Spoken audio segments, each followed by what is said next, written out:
आमच्या भिवंडी वकील संघटनेचे सभासद मयुरेश पाटील जे आताचे निवडून आलेले विद्यमान नगरसेवक आहेत, त्यांची आई आणि वडील हे माजी महापौर आहेत.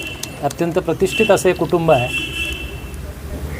आपण या महानगरपालिकेच्या निवडणुकांच्या मध्ये जो संपूर्ण काही एपिसोड बघितला, या सर्व एपिसोडमध्ये आम्ही बघत आलेलो आहोत की मयुरेश पाटलांची ॲडव्होकेट मयुरेश पाटलांची आई असेल, त्यांचे वडील असतील, त्यांचे कुटुंबीय असतील, यांना प्रतिस्पर्धी राजकारण्यांकडून ज्या पद्धतीची अत्यंत गलिच्छ भाषेतून शिवीगाळ झाली, जे सोशल मीडियावर व्हायरल झालेलं आहे, त्यांना ज्या पद्धतीनं वेगवेगळ्या खोट्या केसेसमध्ये अडकवण्यात आलं, हे देखील आमच्या सर्व वकील मंडळीनं बघितलेलं आहे. आणि काल मला वाटते भिवंडी शहरातील आणि विशेष करून जे डगले PI आहेत निजामपुरा पोलीस स्टेशनचे, हे अत्यंत निष्क्रिय PI आहेत, हे त्यांनी पुन्हा एकदा सिद्ध केलेलं आहे.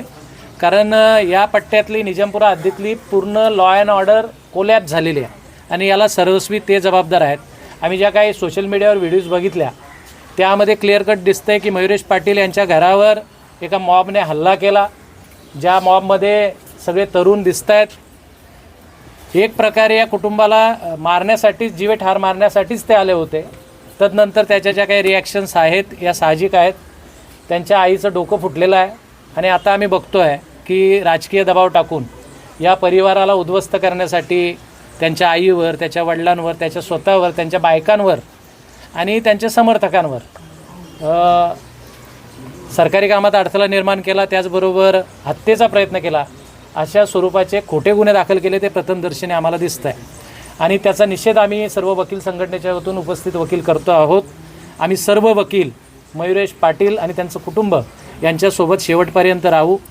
पोलिसांनी ज्या पद्धतीनं FIR नोंदवायला पाहिजेत, मला जी काही माहिती मिळाली त्यांच्या घरातून, त्या माहितीवरून असं दिसतं आहे की त्यांच्याही 2 समर्थकांना छातीत चाकूने वार झालेले आहेत.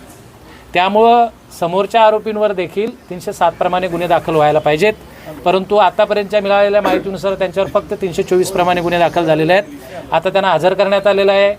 म्हणजे वकील जे दुसऱ्यांना न्याय मिळवून देतात, त्यांच्यावरच अशा पद्धतीनं अन्याय सुरू आहे आणि केवळ राजकारणाचा इन्फ्लुअन्स वाढण्यामुळे सगळं घडलेलं आहे. तर त्याचा आम्ही जाहीर निषेध करतो. आम्ही पोलीस स्टेशनचे जे PI डगले आहेत यांना तत्काळ निलंबित केलं पाहिजे, त्यांची चौकशी केली पाहिजे. त्यांच्याबाबतच्या आमच्याकडे माहिती आलेल्या आहेत की या परिसरामध्ये जो काही गुटखा विकला जातो, जो काही मटक्याचे धंदे चालतात, याचे सर्व हप्ते, ड्रग्स विकले जातात, याचे सर्व हप्ते डगले घेतात. डगलेंना जो फ्लॅट देण्यात आलेला आहे, त्या फ्लॅटची चौकशी झाली पाहिजे. तो कोणी दिला हे उघड होईल. त्यामुळे या सगळ्या रॅकेटमध्ये पोलीस स्वतः अडकलेले आहेत आणि कोणाच्या तरी सांगण्यावरून एका अत्यंत प्रतिष्ठित अशा कुटुंबाला, जे महापौर राहिलेले आहेत, जे वकील राहिलेले आहेत, ज्यांची कारकीर्द अत्यंत सामाजिक आहे, परंतु त्यांना हेतुपूर्वक षडयंत्र करून राजकारणाचे बळी म्हणून पूर्ण कुटुंबाला उद्ध्वस्त करण्याचं जे षडयंत्र आखलं जात आहे आणि भिवंडीमध्ये लॉ अँड ऑर्डरचा जो काही प्रश्न क्रिएट केला जात आहे, त्या बाबतीमध्ये जे संबंधित पोलीस अधिकारी याला कारणीभूत आहेत, त्यांच्यावर तत्काळ निलंबनाची आणि बदलीची कारवाई झाली पाहिजे, ही देखील आमच्या वकिलांची मागणी आहे. आणि ज्यांनी हल्ले केलेत वकिलांच्या घरावर मयुरेश पाटलाच्या, त्यांच्यावरही 307 प्रमाणे गुन्हे दाखल झाले पाहिजेत. कारण त्यांना मारण्याचाच कट होता आणि जे कटामध्ये सामील असतील राजकीय पुढारी, त्यांना देखील आरोपी केलं पाहिजे. ही अशी मागणी आज आम्ही आजच्या दिवशी करतो. त्यांच्या कुटुंबाला कुठल्याही पद्धतीचा त्रास होता कामा नये, नाहीतर आम्ही सर्वजण भिवंडीतल्या जनतेला घेऊन रस्त्यावर उतरल्याशिवाय राहणार नाही, हे सांगण्यासाठी आज आम्ही या ठिकाणी आलेलो आहोत. आम्ही पोलिसांना पुन्हा एकदा सांगतो आहे की तुम्ही इथं, मला काही कळत नाही, तुम्ही त्यांच्या बंदोबस्तासाठी आलात की त्यांना कैदेत ठेवण्यासाठी आलात. अशा पद्धतीचं सगळं इथं वातावरण आहे. वकील हा अन्याय सहन करणार नाहीत. आणि आपण कलकत्ता बघितलं असेल काल परवाचं, की कलकत्त्याच्या टोलनाक्यावर एका वकिलाला जेव्हा मारहाण झाली, तर त्याची काय हालत वकिलांनी केलेली आहे, ती परिस्थिती. Speed news Bharat.